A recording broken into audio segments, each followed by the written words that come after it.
So you're starting a brand new Instagram account for your business, or maybe you're not getting the results you want from your current one. You've heard a million times, do your research, know your target audience, and all of that is very important, but I kind of want to flip the script a little bit today. If I was going to start a brand new Instagram account for business, I'd do things differently. So today I'm going to walk you through step by step what I would do over the course of the next 30 days to get your Instagram business account up and running and successful. Okay, ready? Let's go. So many of the times, marketers will tell you you have to know your target audience, and then you have to go into branding. So your fonts, your colors, your text, the tone of voice, imagery, and whatnot. And again, those are very important, but I want you guys to start actually with your pricing and your products. And this is going to just kind of change the way you think when it comes to building out your brand, especially with Instagram. So if you think about, let's say you're a small business and you're a gym, most of the time, gyms have different pricing points. So let's say you have a $50 a month membership, and that's where people can come in and they can work out at their leisure. Then maybe you have like a $500 a month personal training session where they get get to come in when they work out, but they also get a personal trainer to assist them in their wellness goals. And then maybe you have a transformation program for $2,000, and that's for people who really need to hone in and figure out how to do diet and exercise, and they need a lot more care, and they're going to do that over the course of maybe 60 days. Those are three different pricing points, and those are three different customers. And a lot of people don't think about this. They just kind of streamline, either they're going for the masses or they're going for one particular customer, and they don't even fit those different price points. So let's say the $50 a month price points of people coming into the gym could be college students, could be people who just know how to work out and they just want to be left alone and they just want a really nice gym. Maybe the personal training session is $500 a month package are people that have a particular problem. They've been working on it. They just need that extra coach to help them and point them in the right direction. And then maybe the transformation pricing point are those who are wanting to experience muscle gain or weight loss, for example. See how those are different customer avatars? So you have to think about it that way. So what I want you to do is write down all of your pricing and really think what kind of person is going to easily buy from you and be confident about buying from you in those different price points. Because when you know exactly who those customers are within those price points, you're not begging for the sale. You're not being kind of the pushy salesman. You already know which package they're most likely going to buy, and they're going to be confident and excited to buy from you. So one exercise we're going to do is we're going to open up a spreadsheet, and this is going to help you get a lot of clarity. So let me go to my other screen. Okay guys, so this is a Google spreadsheet. You just go into your Google Docs, you hit spreadsheet, and you can pop this up. This is a competitor analysis, and why this exercise is very important is in order for you to be a different type of brand in your market, you have to know who your competitors are. This is your second step. So yes, we go through our pricing, we figure out exactly what type of customers could buy what and what could they afford, and that you could easily ask for the sale and then close it. And then we have to go to your competitors. And competitors, I like to say, are people that you kind of admire and you're a little bit jealous of. And that's what a competitor is. I'm not talking about competitors where you're like, I want to beat them, I don't like them, nothing like that. No, we're looking for competitors that are like-minded accounts that you really like what they have to offer, what they have going on, and you just need to know what's happening in their business so that you can figure out how to use that information for your advantage in your brand. So we're gonna do your top 5 competitors. I want you to do research and write it down and put your top 5 in the first column. The next thing is you're gonna go through each competitor, and here are the things you're gonna no, I just have some notes here, right here. What services do they offer? You're going to write down every single offer that they have, even lead magnets and free offers. Make sure that you write that down in this slot right here. Then you're going to talk about their prices. What are their prices per offer? This is especially important if you are a local business, just so you can be aware and just so you can know. And then next, how do people buy? So when someone purchases, what is the funnel? What is the sales funnel? What does that look like? Can they buy online? Can they register for an event online? Do they have to call? Do they have to put in a form and whatnot? Those are those kind of details that you must know, because For example, let's say you're a business that is only doing form submissions, and then down the street, someone has an online sales funnel where you can check out, go to cart, and you can just be all set. That might be a disadvantage for you if you keep the form, and you might need to invest in your marketer actually putting up an online sales checkout funnel. Let me move this around just a little bit because it's in my face. So anyway, then we're going to go in. Also, another question, was it easy to buy? That is so important. As we go in the digital age, like I just said, customers are so instant gratification. You got to think about that customer that's up at 3 a.m. and they're just like, I need to solve this issue, or I need to have that instant relief that I'm looking for this service or this product, and it's going to give me that relief so I can buy at any time that I want, or I can submit a form, or I can opt into a lead magnet or free training at any time in order to get that sense of relief and calm. And when they do, then they're going to be thankful for you and want to buy from you. Next, we're going to look at their social media. What does their social media look like? What platforms do they have? Do they have Instagram? Do they have Facebook? Do they have X? Do they have TikTok, Pinterest, YouTube? Do they podcast? What do those look like? Does it look like somebody is managing them? Does it look like it's consistent? Do they have particular branding going on? Do they not have particular branding on? What's working? What's not? Go through their feed. Do you like their messaging? Do you like some of the posts that they're doing? Also go through the comments. What kind of people are commenting on these posts? Do they seem like they have an engaged community? Does it seem like they're growing?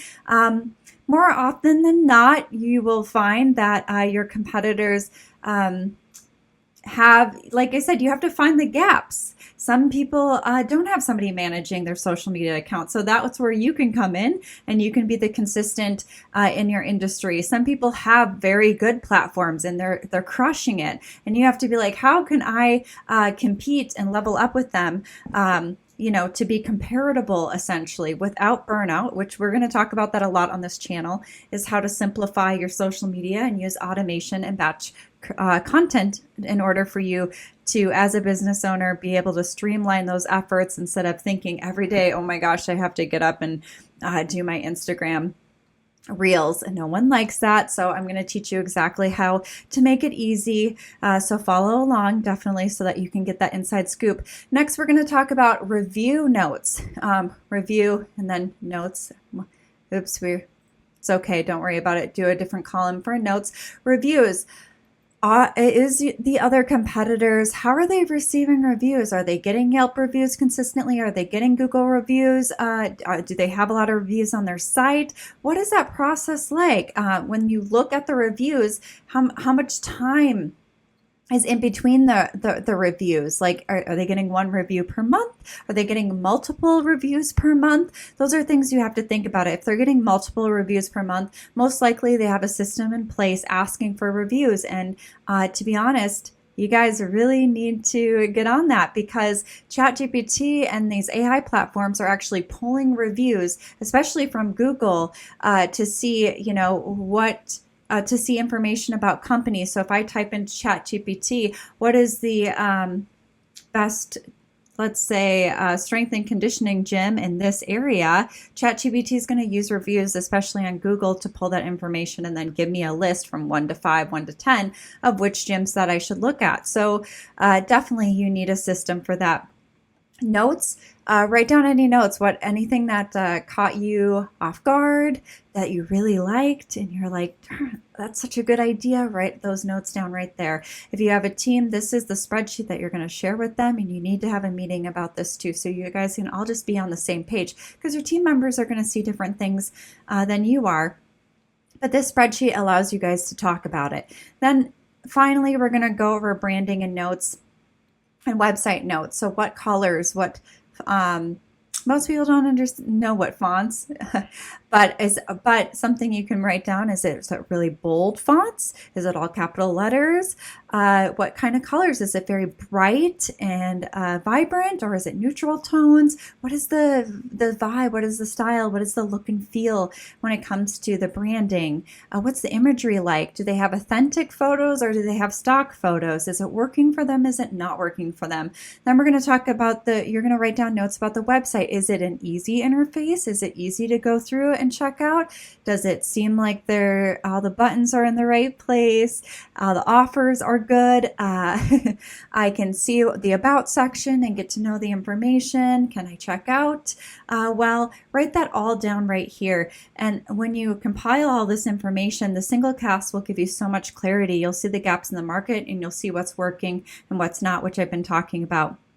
If you are a local business, this for sure helps you position yourself in the market, because you need to know what's happening with the other like-minded companies that are within a 5, 10, 15-mile radius that you are doing business in. And I would do this exercise once every 6 months, especially just so that you can be in the know of what's happening, because it's very important so that you can, again, gain an advantage. So to recap, you want to solidify your pricing, identify the customer for each price point, and then you want to do a deep dive on your competition. Then you can start thinking about fun stuff like brandings, colors, and website design, which a lot of you already have that. But I'm just saying, if you're just starting brand new, start with pricing and who are going to confidently be able to buy your pricing.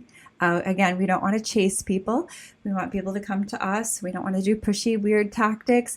That was very good before the digital age. Now with the digital age, it just doesn't work. We have too much knowledge and information online at our disposal. So confidently be able to position your pricing with the right customers is the win. And then next, you're going to do the competitor analysis as well. So let's go over to talking about your Instagram profile makeover next. Okay, so you know your pricing, you know your competitors, you're getting a feel of that. Now we're going to talk about your Instagram and having an Instagram profile makeover. What attracts the right people to your Instagram, allowing them to follow and then ultimately buy from you, check out, and you make a sale and they either show up at your business or they get the product in the mail and they're really happy about it. So first things first, we're going to talk about your Instagram profile photo. If you are so there's two different things. If you are a coach, I'm going to tell you, we need this beautiful photo of you. People want to connect with humans. They don't want to connect with the logo if you're a particular coach. So honestly, you're going to have a nice portrait done of you. You can grab a smartphone and you can have a friend do it in a really nice setting. Just have like a neutral background and with good lighting. Or you can actually hire a professional photographer to get headshots. The other option for small business is a submark logo. Let me show you what that looks like. These are submark logos. They are condensed forms of your logo. So a lot of companies, they have a main logo and it's big, bright, beautiful, and bold.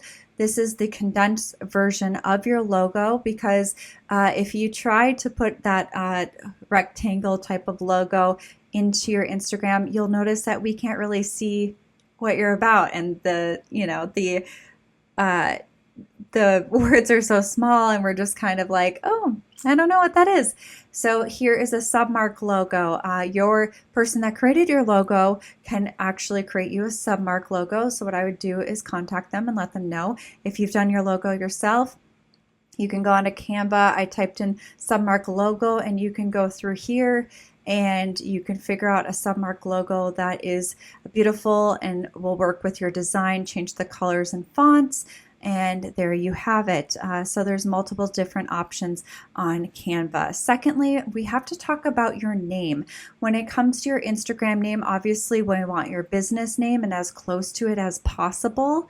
There's a few different ways that you can make it different if you can't take the name. Like, for example, I was talking to a yoga studio business owner, and another yoga studio in a different part of the country, way in a different state, had the same yoga studio name. So what I suggest is either use a period somewhere or an underscore, and that allows you, or you can even put your the state's abbreviations. So you can do, your name and then MN or CA, for example, and that allows you to still have your name in the Instagram account. If you are a coach, do your name.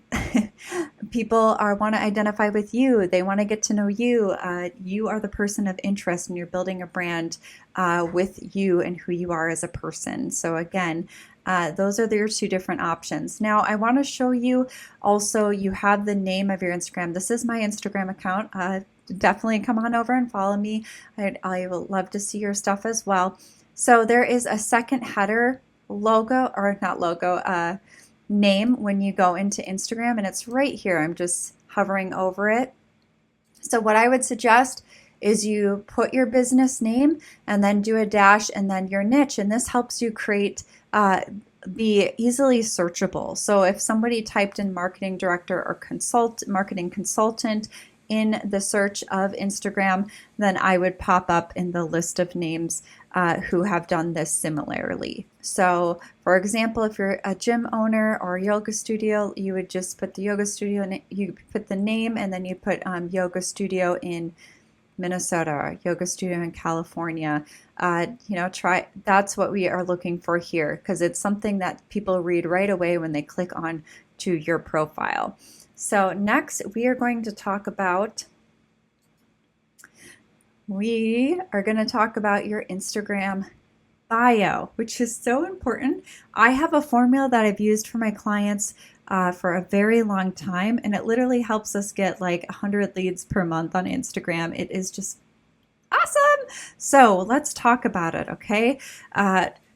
Normally, just so you know, with Instagram, you only have 150 characters when it comes to the Instagram bio. So I'm going to look at my notes, and then let's pop it up just so you can screenshot it. So here's the slide that's going to come up.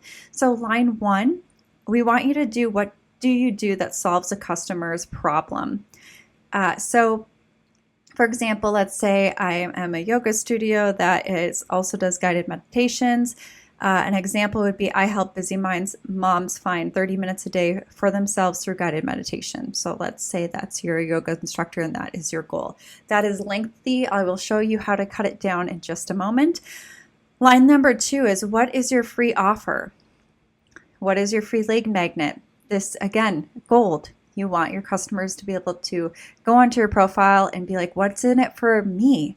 And this is what your bio says. We don't want weird, I don't mean to say weird, but we don't need dog mom, travel enthusiast, Pisces, Scorpio, even though I love those, you guys. But when we're coming to business and sales, we want to speak to the heart of the customer and what's in it for them. And that's why there's these changes with this bio.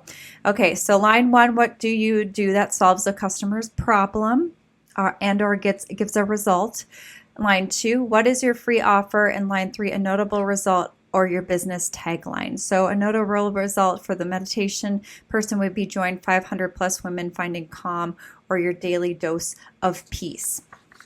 So those are the 3 lines that you want when it comes to your Instagram profile. Now, I told you that it's 150 characters when it comes to the Instagram bio. So it's like, oh crap, I have to condense this, right?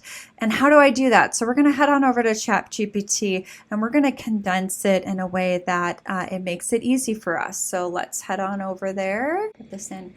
Awesome. So the prompt that I want you to do is act like my copywriter. Create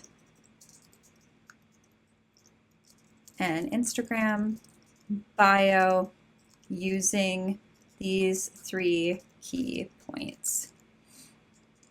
And then I need you to list out your points. So the points that I had for the person who does meditation is point 1 is, I help busy moms find 30 minutes a day for themselves through guided meditation. Number 2 is grab my free 5-minute, let's say, morning meditation. And number 3 is a notable result. So join 500 plus women finding calm. This needs to be only 150 characters. Awesome. And then you hit, let's go. Here we go. So helping busy moms find 30 minutes of calm, free 50-minute, 5-minute, it meant, because I accidentally did 50, 5-minute morning meditation, join 500 plus women finding peace. So again, line 1, what do you solve for customers, or what do you give as a result? Line 2, what is your freebie or your lead magnet? And number 3, what is a notable achievement or a business tagline? This bio is your mini sales page, so make it count. So next, we're going to go over what kind of content should you create in the first 30 days as a business that actually sells. There's so many marketers and people who are giving advice about going viral. That is very overwhelming when you tell businesses, hey, we're going to focus on going viral with every single post, which is fine. That's a fine pitch. Is it realistic though? Most likely not really what we want though, because you can get stuck on going viral, but you're not making sales. You can get stuck on creating all these posts, but you're not actually making money in your business. And what's more important? Making money in your business, because the reality of it is that word of mouth marketing still owns the space. Traditional marketing still is there. So the more you are able to have that personal connection with customers and clients, the more they're going to talk about you. And guess what? Your customers and your clients, they gravitate towards the same type of people. And most of the time, when someone has a good positive experience, they tell 5 to 10 people about it. So we are mirroring the digital age of making it streamlined and easy in the digital world for your business to be showcased online. And then we're doing traditional marketing in person and with customer service to ensure every customer gets their needs met, they have a good experience, and they want to talk about you. So we're going to talk about the first 30 days. And I'm going to make it super easy. I'm going to talk about 3 different formats that we're going to do for your content. And then we're going to talk about how often you should do those over the next 30 days with a few tricks per content. So let's get started. So the first format of content that we are going to do is talking head reels. Oh, let me turn this on. Talking head reels.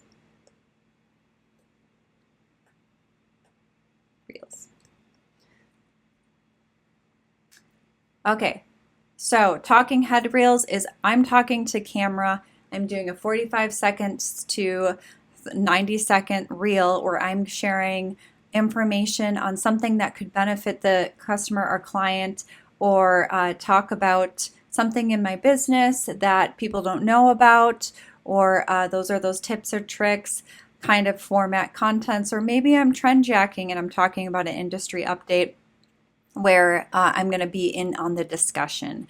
Talking head reels sell so well because they're getting to know you.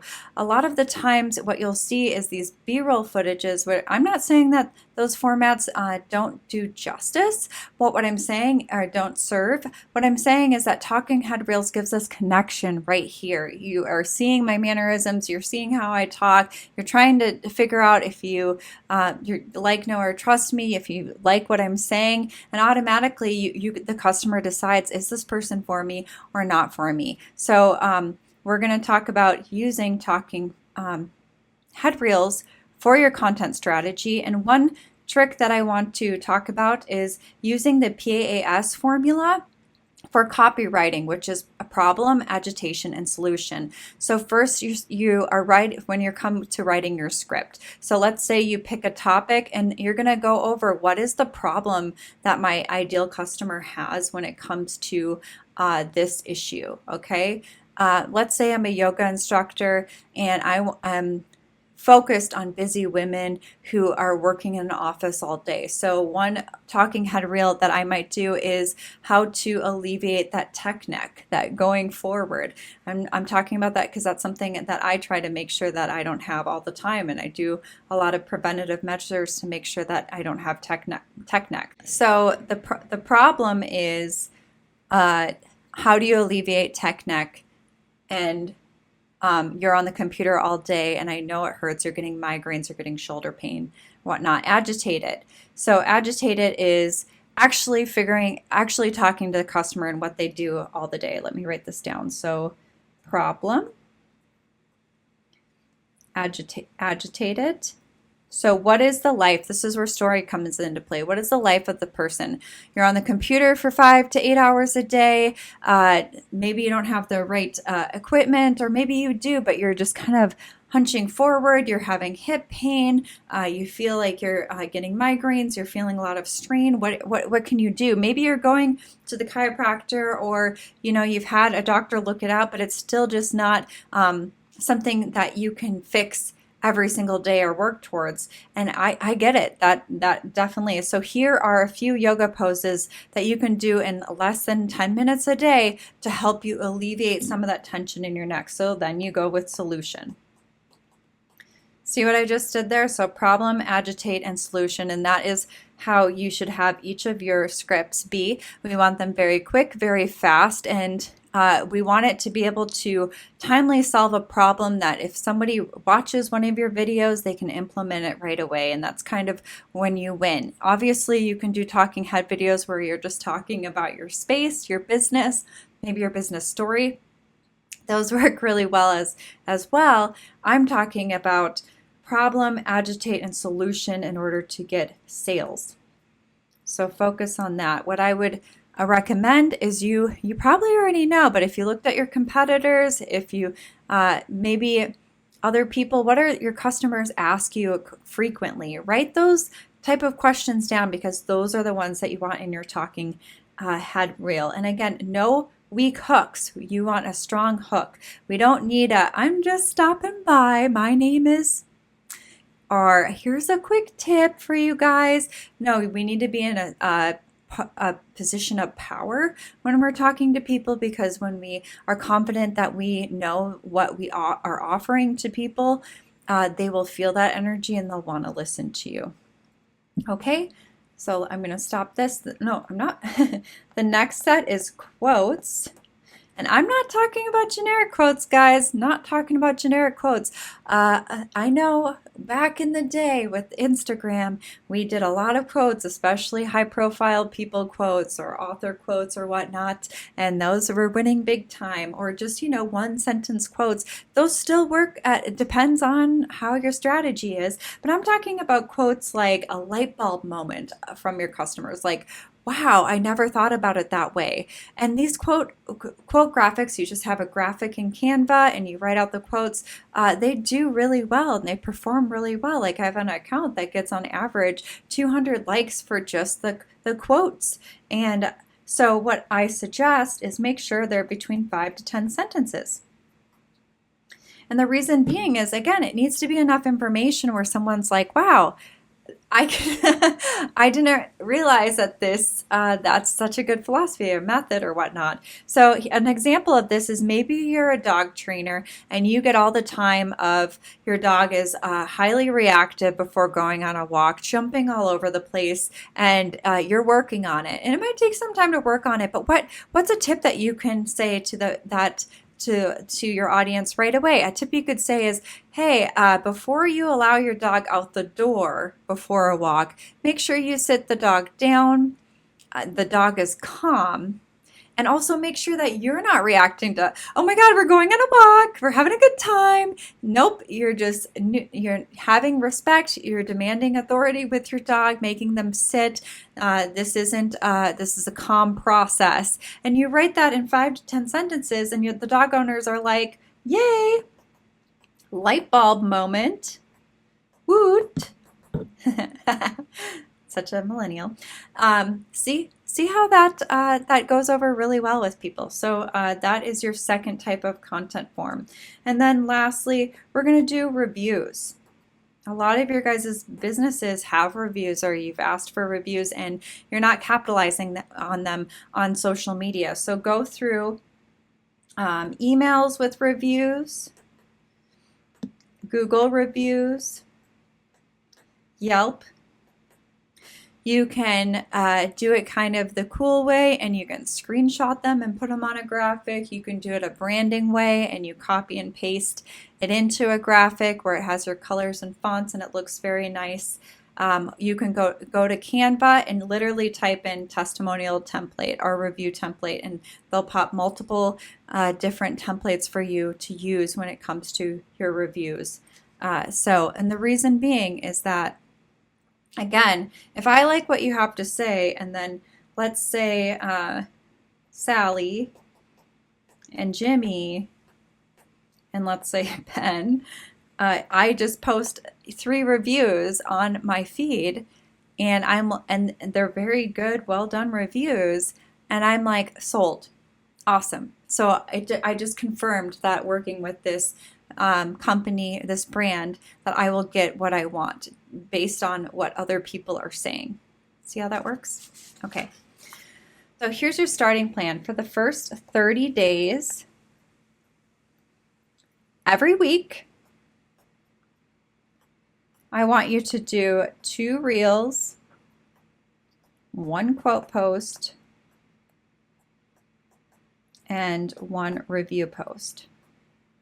So that's 4 posts per week for the first 30 days. So keep it simple, keep it consistent. You can record the 2 reels, 1 per week, or you can record them all at once.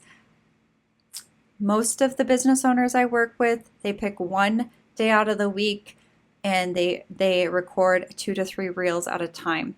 And that's so that they can batch content, but they're also not burnt out because we're all very busy people. After that, I need you to look at the analytics on Instagram and say what worked, what didn't work. Now, the reviews might not get a bunch of engagement, but the point is sales. So you need to go back and say, did I have an increase this month in sales? Yes or no with this strategy? And we're just getting into it. This is your first 30 days. So it's a good goal, because what I've seen online is that we have people who are like, post all of this every single day, multiple times a day. And you're going from not posting barely ever to like, you're supposed to be posting 10 posts per week. And that is just not realistic. And also the people who are following you, they might get post fatigue from you. No one talks about that. Overexposure is a thing. It happens all the time in the entertainment industry and whatnot. So you guys know that that's true. So be mindful of that. And then lastly, in order for you to make this even better, find a scheduling app. So my favorites are Loomly, which I think is like $65 a month. Social Pilot, which can be anything from 20, I think, to 50. And then if you want a more robust system, you can do Hootsuite or Sprout Social. If you want to be more Instagram friendly, there's Later and Planoly. Make sure you pick one that the interface you just love and it's just easy to navigate. That is the most important. So all of these platforms have similar features, but if it's eye-appealing to you and easy for you to scroll through, that's what you want. So you've got your strategy, you got your profile all made up, and you have your content plan. Now what? How do you get followers? Start with the people you know. What does this mean? Most of you guys have an email list, or you're a brick and mortar business and you have people coming and going. So ask those people to follow you on Instagram. Maybe put up a flyer that has a QR code to your Instagram page. Send out an email campaign and say, we're revamping our Instagram account. There are about 5 posts I think you'll like. Please follow us here. Starting with the people you know first, again, creates kind of a movement so that those people can like, share, and comment on your post right away. It's a lot easier to do that instead of finding people who don't obviously know who you are.